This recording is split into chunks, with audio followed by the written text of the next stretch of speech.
Me da un enorme gusto recibir aquí en el estudio al consejero presidente del Instituto Nacional Electoral, Lorenzo Córdoba. Consejero, ¿cómo está? Muy Querido Leo, muchas gracias. Gracias por la oportunidad de nuevo estar aquí contigo. Oye, queríamos hablar desde luego de la comparecencia que tuvo el otro día en la Cámara de Diputados, pero vámonos, yo creo que al tema que a mí me preocupa más. De verdad estoy preocupadísimo por el tema del presupuesto, consejero. Sí. Bueno, es un tema efectivamente preocupante, sobre todo porque el presupuesto para 2022 del INE es un presupuesto inédito, Leo. Sí.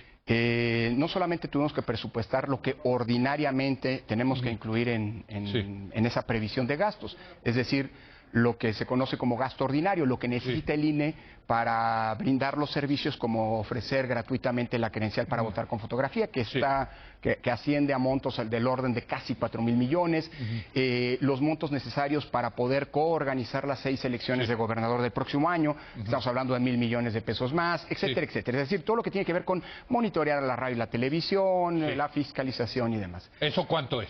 Eso asciende a 13,000 millones de pesos. 13,000, muy bien, vamos a ver. Luego, hay un segundo bloque que tradicionalmente se tiene que presupuestar el INE, pero que no es dinero del INE, sino que es el financiamiento para los partidos políticos. Que está en la Constitución. Ese es un monto que está en la Constitución, puede gustar o no, el INE simple y sencillamente aplica la fórmula de cálculo, dice cuánto es, y ese es un dinero intocable. Sí. Estamos hablando de más de 5,800 millones de pesos. 5,8, muy Así bien. es.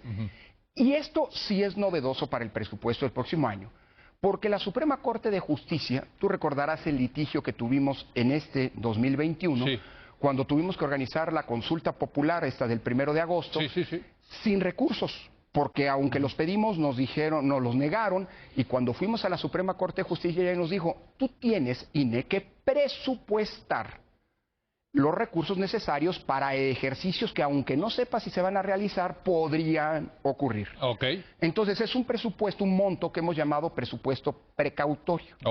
Es un monto de dinero que pedimos por si se necesita para organizar una eventual revocación de mandato y también una posible consulta popular, porque acuérdate que son cada año. Claro, tienes toda la razón. Este monto asciende a 3,800 millones, cifras gruesas, 3,800 para la revocación de mandato, más 1,900 para la consulta popular. Estamos hablando de una bolsa de cerca de 5,800, casi 5,800 millones de pesos adicionales. Esto da un monto total de 24,600 millones de pesos. O sea, sumando todo esto, exactamente, 24,600 millones de pesos. Obviamente esta última bolsa, la de estos ejercicios de democracia participativa, pues estableció con todas las letras, si no llegan a realizarse porque no hay firmas, porque no lo pide el presidente o las cámaras, bueno, eso se devuelve de inmediato, íntegramente a la Secretaría de Hacienda. Pero lo tuvimos que presupuestar porque nos lo ordenó la Corte. Y que tiene todo el sentido del mundo, presidente. Sí, ¿no? La verdad sí, porque para evitar que si se tienen que llevar a cabo tengas que estar pidiéndole dinero, por ejemplo, a Hacienda, con lo cual se merma la autonomía de un instituto como el INE. Dicho esto, nosotros cumplimos a pie juntillas. Y hoy que esté en vías de aprobación el presupuesto y que por lo menos tenemos claridad de lo que aprobó la comisión, es decir, un recorte del orden de casi 5,000 millones de pesos al presupuesto del INE, que por cierto es el recorte más grande de todos el presupuesto es a quien federal. más están recortando. Te pongo un ejemplo. El Poder Judicial pidió 76,300 millones de pesos y le están aplicando un recorte de 3,000, es decir, de un 4% de lo solicitado. Nosotros, si le quitas esta bolsa de la revocación de mandato, nos están aplicando un recorte del orden del 26% de nuestro presupuesto. A ver, entonces, el monto de los 5,000 millones que les quieren recortar es sin incluir lo que ustedes pidieron para la revocación de mandato y la consulta popular. Es sobre el monto total, pero sobre los 24,000. Exacto, pero si tú le quitas el dinero a los partidos, que ese es intocable, pues la realidad del recorte es sobre lo que va a tener que realizar el INE como gasto operativo, o sea, como funciones operativas y eventualmente esta revocación de mandato. Dicho lo cual, creo que si esto se concreta, y yo confío todavía en la sensatez de las y los legisladores, porque aquí se trata del ejercicio de derechos ciudadanos. Pero a ver, para entender las cifras, aquí ustedes pidieron 24.600 ¿Sí? millones con la parte contingente de consulta popular. Así es. Y a ustedes les están dando ahorita 19.600 parecería que eso es lo que se va a aprobar. Perfecto. Es decir, pero o sea, nada, digamos, ni lo de la revocación ni lo de la consulta, e incluso les bajan un poco en el gasto ordinario. Mira, sí, pero aquí cuidado. De esos 19,000 que nos quieren dar, hay 5,800 que son para partidos y que eso no se puede tocar. Entonces le quedarían al INE para hacer todo lo que tiene que hacer ordinariamente, incluidas las 6 elecciones de gobernador del próximo año. Más aparte, si se aprueba la revocación de mandato, algo así como 13,900 millones de pesos. Y no sale. Pues no se puede hacer una revocación de mandato sin dinero. Y más todavía, Leo, porque a diferencia de las consultas populares donde podríamos explorar poner menos casillas, por ejemplo, para tratar de abaratar costos, una revocación de mandato es algo gravísimo. Es como una elección, pero al revés. En 2018 tuvimos que hacer una elección con todas las garantías en donde fue electo el presidente de la República.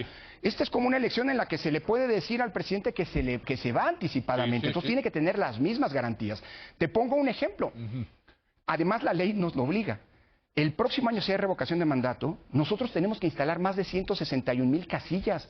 Tenemos que ir a buscar más de 12 millones de ciudadanos y ciudadanas para de ahí sacar a los funcionarios de casilla.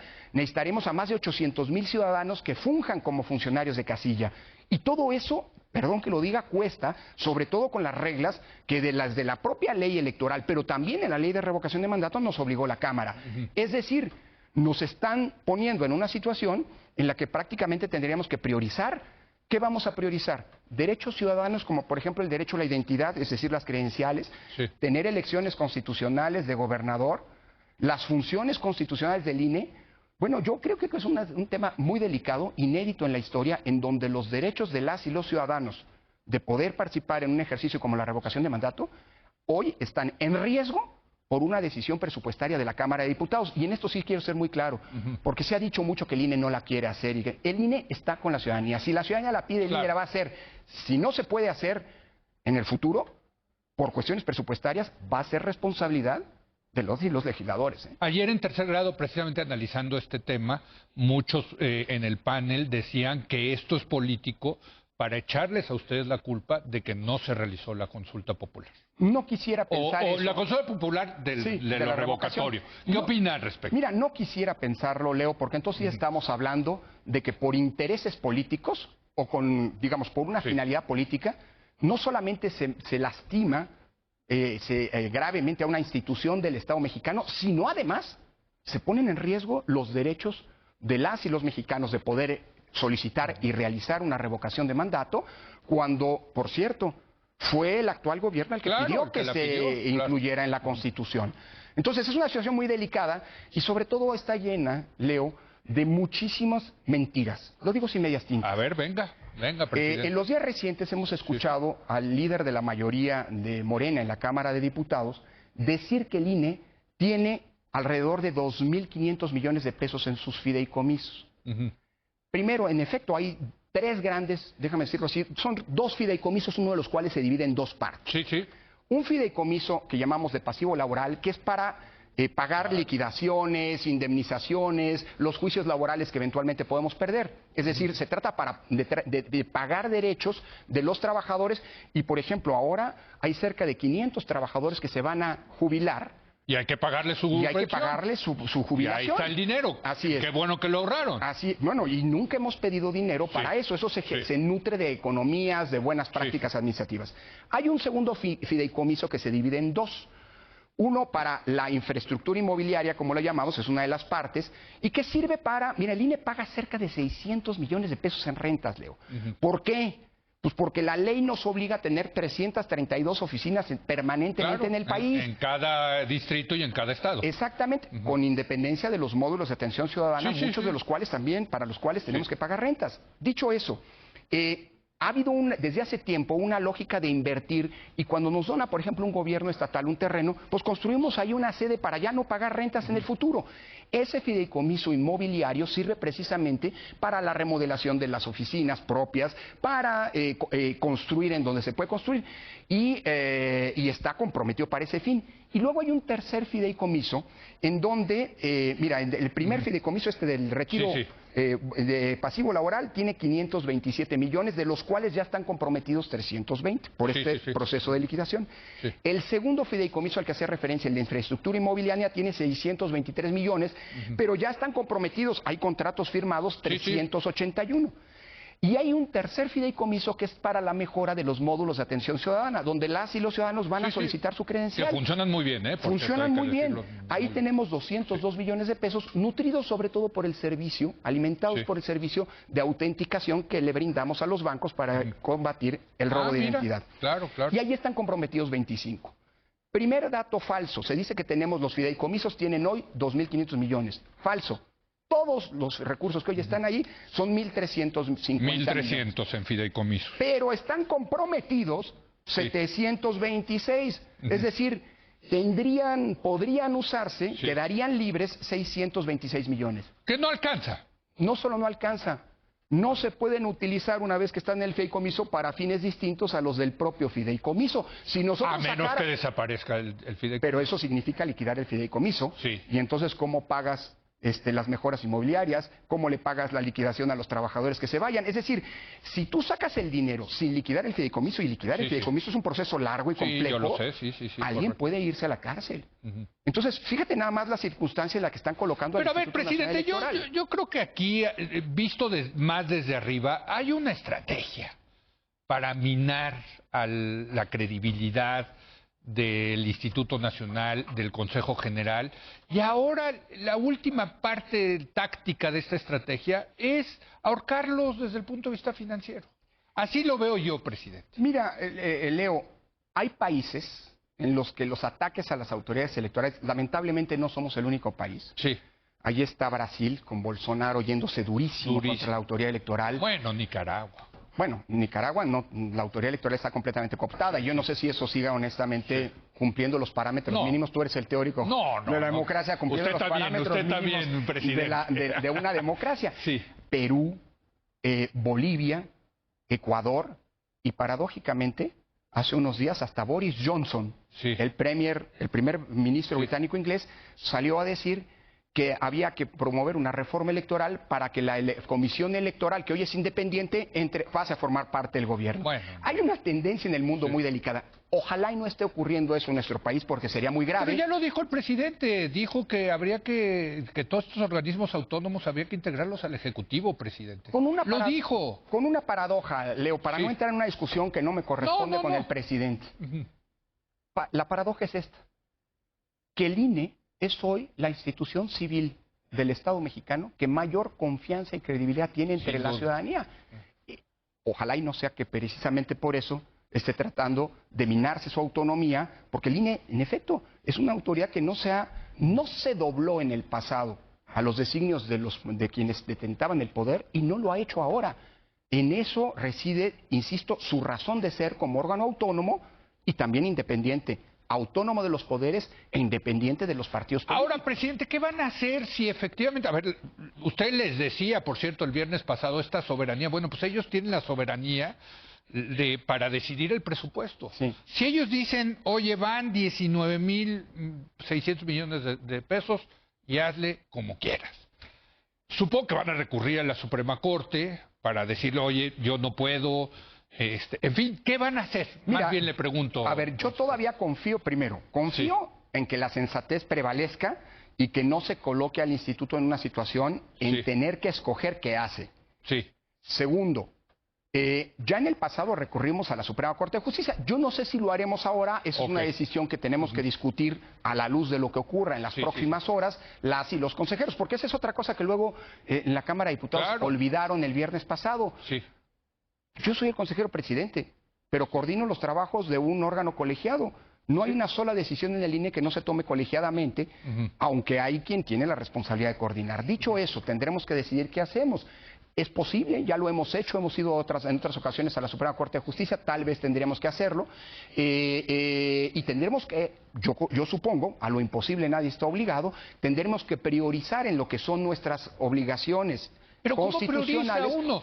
O sea, a ver, tienen 6 elecciones de gobernadores. Y esas yo digo, y si no se hacen, creamos una crisis constitucional gravísima. Pero también lo de la revocación del mandato. Si consiguen los 2.800.000 firmas y ustedes las validan y dicen, oye, si los ciudadanos quieren la revocación del mandato, pues tienen que organizarse eso, ¿no? Aunque también tenemos, por ejemplo, que darle a la ciudadanía ese instrumento fundamental del que dependen no solo los derechos políticos, sino también la identidad, como la credencial. Bueno, lo que también. quiero decirte es que Sí, tendríamos eso que entrar a una diario. Claro, eso tendríamos que entrar a una revisión para ver una decisión que no es del INE, sino de otro poder, en este caso de la Cámara de Diputados, cómo logramos hacer para que afecte menos a la ciudadanía. Pero lo que sí queda claro es que si no hay recursos, sí se van a afectar los servicios que el INE brinda a la ciudadanía. Pero está dificilísimo, presidente, decir, a ver, pues claro, hombre, les doy la credencial a los ciudadanos, que por cierto es la única identificación oficial que se acepta en muchos lados. Y gratuita además. Y gratuita. O organizo 6 elecciones, o hago la revocación de mandato, o le pago la pensión a mis afectando empleados. Eventualmente derechos laborales.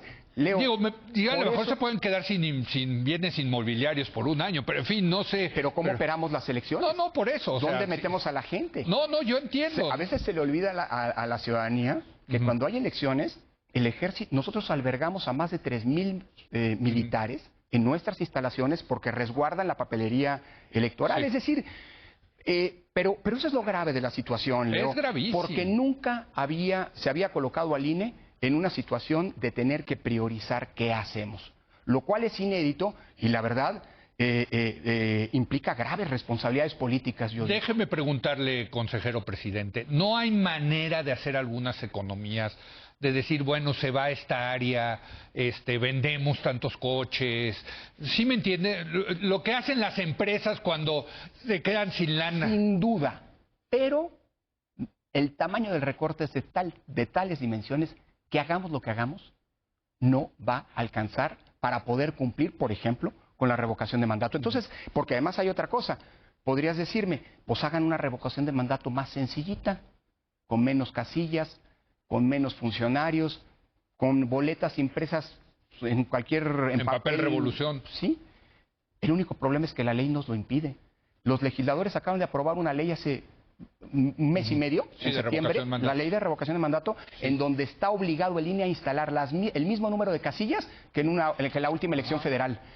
Tiene que insacular, igual que en una elección federal, al 13% del listado nominal para sacar de ahí a los funcionarios de casilla.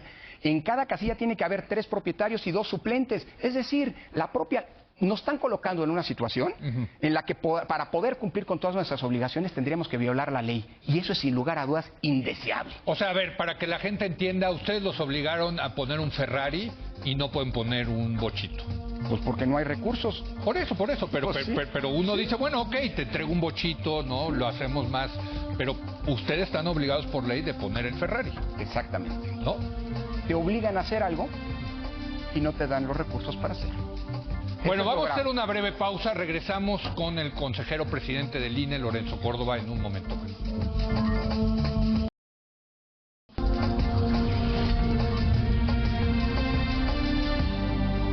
Estoy platicando con el consejero presidente del Instituto Nacional Electoral, Lorenzo Córdoba. Presidente, si a esto sumamos, esto del presupuesto que estuvimos platicando en el primer segmento, su comparecencia el otro día en la Cámara de Diputados, me queda claro que Morena, el Verde y el PT, que son la coalición Juntos Haremos Historia, no quiere al consejero presidente y yo diría no quiere al INE. ¿Se queda usted con esta impresión después de la comparecencia? No, Leo, mira, y por cierto, yo excluía al Partido Verde de los quienes mencionaste, porque a pesar de que hicieron algún reclamo, fueron muy respetuosos. Hubo un comportamiento digno de la investidura, digámoslo así, parlamentaria, porque, Leo, esa es la tribuna más importante de la nación. Sí, se les olvida, por cierto. En una democracia, el órgano, y en la nuestra en particular, el órgano más importante de todos los poderes del Estado es la Cámara de Diputados. Lo dice el artículo 52. Totalmente. Ahí está representada la nación. Sí. No en el Senado, no en la presidencia, ahí. Así por eso usted les decía la soberanía, que es un concepto muy importante que se nos había olvidado, ¿no? Pero además, el día en que yo como constitucionalista, como profesor de Derecho Constitucional en la Universidad Nacional, no me dirija con respeto a esa que es la máxima, que es la representación de nuestra diversidad y de nuestra pluralidad, pues estaría equivocándome y procuré no hacerlo. Dicho eso, mira, yo creo que ese es un espacio para debates tan intensos como sean necesarios. Te cuento esta anécdota. Bueno, Leo, tú conoces muy bien otros sistemas, otros parlamentos. Yo me acuerdo cuando estuve en Italia, porque me fui becado por la UNAM, que un amigo de mi padre, que era diputado, me invitó varias veces a la Cámara de Diputados en Italia, al Parlamento. Y cada vez que iba, había golpes. O sea, y los ujieres que separaban a los honorables diputados de la gresca. Lo que quiero decir con esto, Leo, no me espanto de eso. Es decir, uno puede... Creo que la discusión política puede ser tan intensa como sea necesaria sin perder el respeto. Hay veces que hay a quien se no hay que cruzar ciertas líneas. Exactamente. No sé, no quisiera pensar que hay una animadversión estructural al INE de algunos legisladores. Yo creo que más bien lo que ha pasado es que hay quien se siente agraviado, como suele pasar en una democracia con las decisiones del árbitro. Mira, algunos de los legisladores que fueron más vehementes, para decirlo menos, y estridentes en sus expresiones, el año pasado el INE lo sancionó y fue el primer funcionario de alto nivel del Estado mexicano al que se le sancionó por haber cometido violencia política de género contra las mujeres. Y ¿está hablando usted de...? El primero que habló de la representación del PT. Bueno, Gerardo Fernández Noroña. Vamos a decir, yo sí lo puedo decir. Y eso se impugnó como decisión del INE y el Tribunal Electoral lo ratificó. Yo supongo que debe haber hasta molestia hasta personal con una institución que te impone una sanción de esa naturaleza. Había ahí legisladores que fueron en su momento sancionados en ese gran paquete de algunos aspirantes a una candidatura que no cumplieron con las reglas de fiscalización, no entregaron los informes, ocultaron gastos y se les aplicó la ley, una ley que no puso el INE, que se puso en ese legislativo. Es decir, hay partidos a los que se les ha multado, pero digamos, eso explica. Por eso yo pedí que se leyera en la Cámara de Diputados esa frase que aquí mismo contigo, Leo, en este espacio, he recordado y que me permito citar de nuevo de Eduardo Galeano, cuando hablando del árbitro, claro, en el fútbol, pero es aplicable al árbitro electoral, dice que el árbitro está condenado a quedar mal con todos, no queda bien con nadie, y mal, cuidado, si intenta quedar bien con alguien, porque claudica de su función. Y con quien gana, pues el que gana siempre va a decir que ganó a pesar del árbitro. Y quien pierde va a decir, por supuesto, que perdió por culpa del árbitro. Quienes están en la Cámara de Diputados representándonos en nuestra diversidad como nación son actores políticos. Y evidentemente puede haber quien tiene algún agravio. Ahora, la pregunta es, ¿esos agravios que son personales o de parte son los que tienen que conducir las relaciones institucionales? Yo creo que no. Pero pues no soy quien para decirlo. Bueno, no tengo ninguna autoridad ni moral ni mucho menos para juzgar la actuación de las y los legisladores. Ahora, en el 2006 tuvieron que cambiar al Consejo General porque los perdedores de esa elección estaban enojados con ese Consejo General. Ahora estamos en la situación paradójica que los ganadores de la elección del 2018 están enojados con ustedes, con el Consejo General. ¿Es sostenible eso, presidente? ¿Es sostenible que desde el gobierno estén enojados con la institución autónoma que sancionó, que ratificó, vamos a ponerlo así, el triunfo electoral? Bueno, no puedo contestar por otros, pero lo que sí te diría, Leo, es que es lo que está pasando también, por ejemplo, en Brasil. Bolsonaro está boicoteando al órgano electoral y está desde ahora construyendo una falsa narrativa de que hay un fraude, porque se usan urnas electrónicas cuando durante los últimos 20 años han sido factor de estabilidad. Han funcionado muy bien. Lo que te quiero decir es que no es necesariamente un fenómeno solo de nosotros, es un fenómeno que deberíamos reflexionar porque las democracias están gozando no de la mejor salud, precisamente, entre otras cosas, por expresiones, por fenómenos, vuelvo a insistir. Pero insisto, yo puedo entender la reacción de López Obrador y de Trump en Estados Unidos porque perdieron, pero que sean los ganadores. Sí, es francamente surrealista, presidente. Bueno, vuelvo a insistir, no soy quien para juzgar, no sé si mi gusto estético como para decir si esto es surrealista o no. No, yo lo que te diría, Leo, es que mira, esta es la realidad en la que estamos y creo que al órgano electoral lo que le corresponde es seguir haciendo su tarea sin doblegarse y sin abusar, es decir, sin perder la vertical. O sea, vuelvo a insistir, Creo que el INE está donde está en el imaginario colectivo y goza de la credibilidad pública ahí está. Y fíjate, en las últimas encuestas, algunas colocaban al INE incluso en un 70% de confianza y credibilidad ciudadana. Nunca en la historia de la autoridad electoral en México había pasado algo semejante. Yo quiero pensar que si eso es así, es porque hay un aprecio por el trabajo que se ha hecho y porque es una institución que defiende su autonomía sin entrar en una confrontación innecesaria, porque nosotros no somos, aunque se quiera vender esa idea, nosotros no somos enemigos de ningún gobierno y de ningún partido. Pero fíjese, es que también me llama la atención que la animadversión es particularmente contra usted y contra Ciro Murayama. Dos personas que siempre se han considerado de izquierda, ¿no? Yo digo que sí, bueno, y así lo he escrito. Sí, claro, y está claro desde luego en su derecho. Y desde la izquierda es que los ataca. Que se sienten traicionados o hay envidias o hay coraje. Quiero tratar de entenderlo, presidente. Pues mira, déjame decírtelo así, y sin personalizar de nuevo. Sí. Yo siempre he dicho y he sostenido y he militado, digámoslo así, ideológicamente en la izquierda, aunque nunca he militado políticamente. Y por eso arteros y bajos los ataques en contra de usted por su padre y eso, pero y en hay fin. muchos que, por cierto, me atacaban en ese sentido y llegaron a la izquierda o lo que se diga izquierda en tiempos mucho más recientes. Sí, claro, Hubo quien dijo que convivió con mi padre cuando mi padre fue diputado de izquierda. Sí. Nada más que a veces vale la pena hacer memoria. Quien decía que había convivido con mi padre era diputado del PRI y de aquel PRI, del PRI autoritario, en fin. Exacto, No, pero no entro en estas discusiones porque no quiero equivocarme. Sí. Yo te diría una cosa, Leo, es que fíjate que eso es precisamente parte del problema, no comprender, incluso en las descalificaciones, que el INE es un colegiado. Integrado por personas, por supuesto. Pero se van en contra de ustedes dos, que se consideran de izquierda.